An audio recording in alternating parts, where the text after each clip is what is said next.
Assalamualaikum warahmatullahi wabarakatuh. Baiklah, saya atas nama Muhammad Anil Yakin, kelas Penjaskes Red C, NIM 1931041053.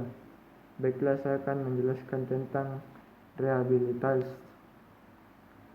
Pengertian rehabilitas, bahwa rehabilitas berhubungan dengan masalah kepercayaan. Maka pengertian rehabilitas tes berhubungan dengan masalah ketetapan hasil tes atau seandainya hasil berubah-ubah. Sehubungan dengan rehabilitas ini, Scarfia B. Anderson dan kawan-kawan menyatakan bahwa persyaratan bagi tes, yaitu validitas dan reliabilitas, ini penting dalam hal ini. Validitas lebih penting dan reliabilitas ini perlu karena menyokong terbentuknya validitas. Sebuah tes mungkin reliable tetapi tidak valid. Sebaliknya, sebuah tes yang valid biasanya reliable. Secara garis besar dapat dikelompokkan dalam 3 hal. Hal yang berhubungan dengan tes itu sendiri, yaitu panjang tes dan kualitas butir-butir soalnya. Hal yang berhubungan dengan tercoba, tes yang dicobakan kepada bukan kelompok terpilih akan menunjukkan reliabilitas yang lebih besar dari yang dicobakan pada kelompok tertentu yang diambil secara terpilih. Hal yang berhubungan dengan penyelenggaraan tes.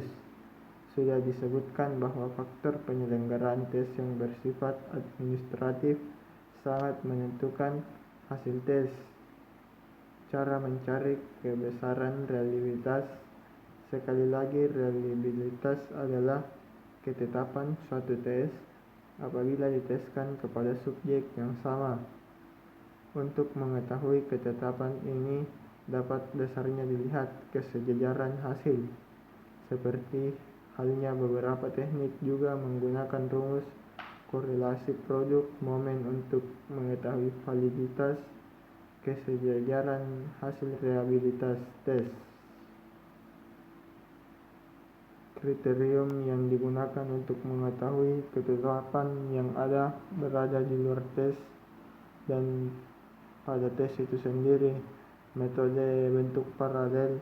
Dalam menggunakan metode tes paralel ini, pengetes harus menyiapkan 2 buah tes dalam masing-masing dibuatkan pada kelompok siswa yang sama.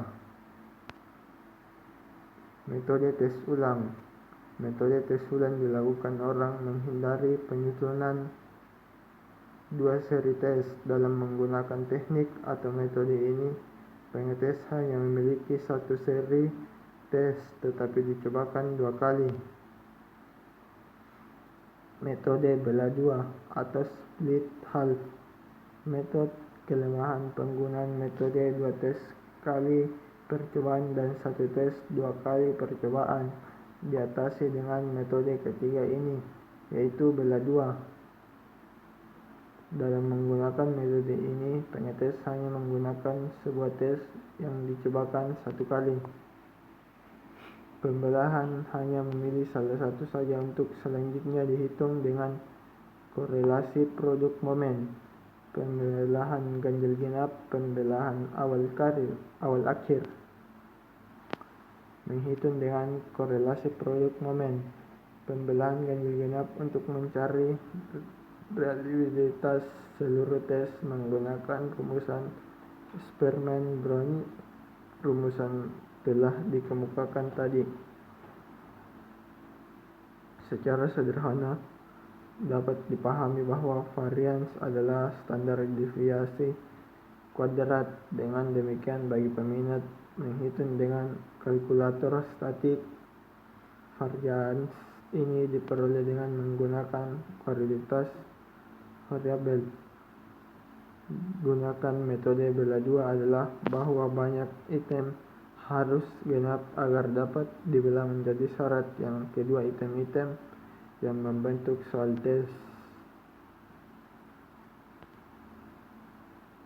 Penggunaan rumus KR21 jika dibandingkan reliabilitas yang dihitung dengan KR20 dan KR21 lebih besar. Yang pertama, memang menggunakan rumus KR2020 cenderung memberikan hasil yang lebih tinggi.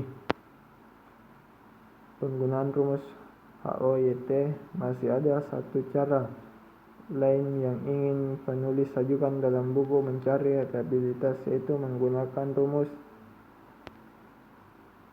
reliabilitas dalam bentuk ukuran. Untuk keperluan mencari reliabilitas soal keseluruhan perlu juga dilakukan analisis butir soal seperti halnya soal bentuk objektif. Terima kasih, itulah hasil penjelasan tentang materi reliabilitas. Assalamualaikum warahmatullahi wabarakatuh.